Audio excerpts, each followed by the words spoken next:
तो मैंने वो देखा कि उसके अंदर आपने बोलान अवार्ड जैसी तकरीबात, बहुत बड़े अवार्ड जैसे बोलान अवार्ड जैसा, उसके बाद यहाँ पे कल्चरल शो, ईद मिलन पार्टीज, ये ऐसी चीजें जो यहाँ पे फैमिलीज को जोड़ती थी, यूनान में पाकिस्तानी फैमिलीज जो होती थी उनको जोड़ती थी, नौजवानों के लिए तफरी का सामान करती थी, पाकिस्तान से फनकारों को, गुलकारों, बल्कि इंडिया, बांग्लादेश, अफगानिस्तान, ये एशियन ममालिक के कल्चर को दिखाया जाता था यूनानी लोगों को, ताकि हमारा एक पॉजिटिव इमेज इनके सामने आ सके। तो शाह साहब मैंने बेशुमार ऐसी वीडियोस देखी, जो मेरे पास सीडीज जो आपने मुझे दी थी, उन वीसीआर फिल्में आपने मुझे दी थी, वो प्ले कहाँ करूं, मसला ये। तो ये सब कुछ दिया। तो शाह साहब अब ठीक है कोरोना आ गया, तो शाह साहब कोरोना के बाद क्या कहते हैं कि आप उसी तरीके से इनके जोश, जज्बे, वलवले के साथ दोबारा फिर आएंगे मैदान में, उसी तरह तफरी का सामान पैदा करने के लिए नौजवानों के लिए, कि अब बस हुन 50 साल यूनान च हो गए ने, तो मेरी उम्र भी बाबा बस अब रेस्ट करना है यार, अब मुझे रेस्ट करने दो। आप क्या कहते हैं, वो अच्छा था शाह साहब?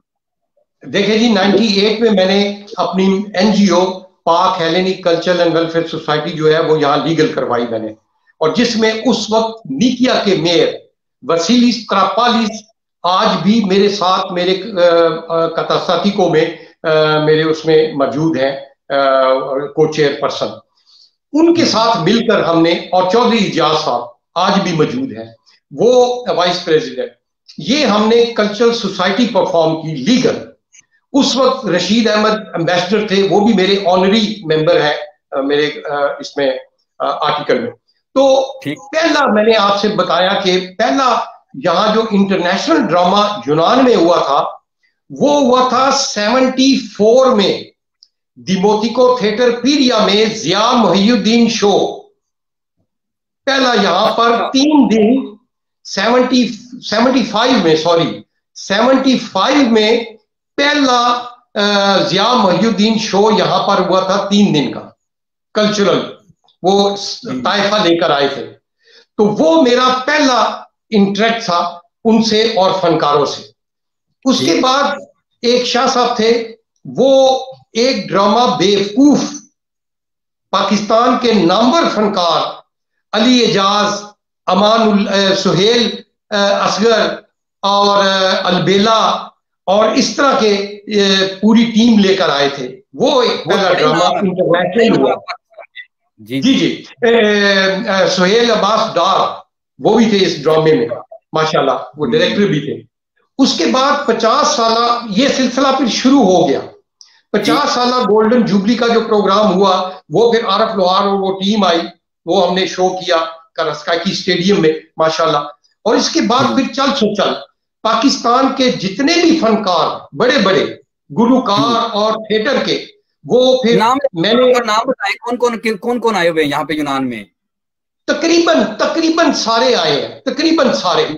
जो पहला यूनान में इंटरनेशनल अवार्ड जो मैंने बलान अवार्ड करवाया था, उसमें मोहम्मद अली, रीमा और यानी ये बड़े नाम थे उस वक्त, ये जावेद शेख और ये मतलब सारे वारिस बेग, गुलकार, कुर्बान नियाजी, ये सारे मतलब आए हैं यहाँ पर। इससे अलावा भी गुलकार बड़े किस्म के यहाँ पर आए हैं, माशाल्लाह। उसके बाद फिर चौधरी इजाज साहब हमारे साथ जुड़ गए, और चौधरी इजाज साहब और मैंने मिलकर यहाँ पर बहुत बड़े बड़े थिएटर, मुख्तलिफ फिल्म एक्टर्स जितने भी थिएटर यहाँ पर, वो फिर हमने बड़े बड़े शो यहाँ पर अरेंज करवाए हमने, अल्लाह की मेहरबानी से। लेकिन अब और दूसरा एग्जीबिशन लगती थी यहाँ मुख्तलिफ दीमों में, वहां पर हम अपना स्टॉल लगाते थे पाकिस्तानी मसनूआत का। वो बड़ा सा हमने प्रमोट किया है अपनी सकाफत को, अपनी कल्चरल को, अपने खानों को। स्पोर्ट्स में मैंने इब्तिदा की, यहाँ पर जो हॉकी मैच के थे, क्रिकेट मैच थे, ये सारे मैंने करवाए यहाँ पर स्टार्ट में, यानी उसके बाद फिर बहुत सारे लोग मैदान में आए। इसी तरीके से और भी पाकिस्तानी इंडियन फिल्में 1977 में सबसे पहले खैदारी सुरैया सिनेमा में मैं और मलक अनवर, हम दोनों पार्टनर थे। पहली इंडियन फिल्में यहाँ बकायदा सिनेमा में हम लगाते थे हर इतवार को। तो ये सारी इब्तिदा हमने शुरू की। लेकिन आपका वो जो सवाल था कि अब जो है, जाहिर है कि अब वो हमने थोड़ा सा रुख चेंज कर दिया है, नई जनरेशन आगे है, वो आगे लेकर चलेंगे। सरपरस्ती या कहीं एडवाइस की जरूरत होगी तो वो इंशाल्लाह ताला मैं करता रहूंगा, लेकिन अब प्रैक्टिकली इन फील्ड से मैं थोड़ा सा किनारा कश हो गया हूं और अब अपना काम और ये जो सदका जारिया है बस यही करना है, यही अल्लाह ताला तौफीक दे बस। शाह साहब, इन सब नामों में अभी एक कमेंट आया मुझे, वहां से ये नाम याद आया कि कियानी साहब का जिक्र आप नहीं के, वो शायद क्योंकि अब लाइव प्रोग्राम है तो ये भी बड़ा फर्क पड़ता है, कुछ नाम मिस हो जाते हैं, तो कियानी साहब के भी आप बिल्कुल बिल्कुल बिल्कुल ये मैं समझता हूं कि यहाँ पर हमारी कम्युनिटी के जितने भी बिजनेसमैन हैं, मैं अल्लाह ताला उनको गरीके रहमत करे, राजा जफर कियानी, ये एक ऐसा नाम था। खैर मेरे ये तो हाथों में पले हुए थे, मेरे यानी पुराने बड़े उनसे बड़े प्यार मोहब्बत का रिश्ता था, बहुत ही ज्यादा अनमोल था माशाल्लाह, और मैं फख्र करता हूँ इस चीज को। तो यहाँ पर पहला रंगीन अखबार भी आवाज अखबार, ये उन्हीं की देन थी हमारी कम्युनिटी को। उसके बाद ये जो कॉलिंग कार्ड थे, पहला सस्ता टेलीफोन, ये भी राजा जफर अली कियानी की मरहूम मिन्नत थी माशाल्लाह। उसके बाद कम्युनिटी के लिए बहुत सारी खिदमात थी उनकी बेलौस, हर जगह उन्होंने पैसे की मदद बेइंतहा की, छुपा कर, ये भी नहीं कि शो करके या कुछ करके, छुपा कर उन्होंने माशाल्लाह बड़ी मेहनत की, बड़ी लोगों की खिदमत की, बड़ी लोगों की मदद की। और हमारे थ्रू उनके बड़े काम ऐसे हैं जो हमारे थ्रू होते थे, भट्टी साहब के थ्रू होते थे, तो ये मुझसे और भट्टी साहब से तो बहुत ज्यादा शफकत करते थे। अल्लाह ताला उनको गरीके रहमत करे। ये पाकिस्तानी कम्युनिटी के लिए तारीख में एक नाम जिंदा रहेगा हमेशा, जब तक पाकिस्तानी कम्युनिटी यूनान में रहेगी इंशाल्लाह। क्योंकि पहले वक्त में ये जो, अब तो सोशल मीडिया का जमाना आ गया, जो कोई खबर किसी मिनिस्ट्री से पास होती है वो उनकी मुतलका वेबसाइट के ऊपर अपडेट होती है, और वो जो भी इंटरनेट को जानता है वो खबर को वसूल कर सकता है, पढ़ सकता है, वो मालूमात ले सकता है। पहले जमानों में, आज से तकरीबन 10-12 साल की पहले की बात है, अब 10-12 साल पहले की बात है कि वो इंटरनेट इतना आम नहीं था जितना आजकल आम है। और उससे पहले देखा जाए तो इंटरनेट तो था ही नहीं। उससे पहले तो वीडियो कैमरा और तस्वीरें ये भी बहुत इनके शाज़ो नाज़र होती थी। तो शायद अब आपने रेडियो के दौर से काम शुरू किया, अब वो रेडियो वाला जमाना, उसके बाद फिर आपने यूनान के मुख्तलिफ सहाफियों के साथ काम किया, जिनमें यूसुफ चौधरी साहब हैं, इब्राहिम फैज साहब हैं, नासिर जसोकी साहब हैं, और हमारे मलक फरहान साहब हैं, उनके साथ भी फिर हमारे सीमा तारी से मिर्जा जावेद इकबाल साहब हैं। इसी तरह मैं किसी का नाम अगर भूल गया हूँ तो मादर चाहता हूँ, इनके साथ काम किया। वो यूट्यूब के ऊपर भी अपडेट करते थे प्रोग्राम रिकॉर्डिंग करने के बाद। पहले तो था रेडियो, फिर आगे लाइव भी प्रोग्राम करते रहे आप, फिर तकबीर टीवी पे भी आता रहा, फिर वीनस टीवी पे भी आता रहा प्रोग्राम, आप इमिग्रेशन का करते रहे, उसके बाद फिर यूट्यूब का भी, अब आके फेसबुक पे लाइव आते हैं। तो शाह साहब कितना मुख्तलिफ, कितना डिफरेंट है रेडियो से लेके फेसबुक लाइव प्रोग्राम तक, ये थोड़ा सा एक्सपीरियंस बताएं।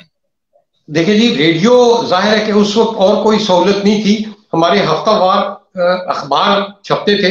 यूनान बड़ा वाहिद मुल्क है बाकी लंदन या इसके बाद छोटे यूरोपीय ममालिक में, जिसमें माशाल्लाह कलर अखबार और पाकिस्तानी अखबार हफ्तावार को 5-6 अखबार जो है वो जारी हुए, यहाँ पर इजरा हुआ उनका, और बड़ी मेहनत से वो खबरें बड़ी मुश्किल से, बदर मुनीर सिंधु हैं, एहसानुल्लाह खान साहब हैं, सिकंदर याद चौहान साहब हैं, ये पुराने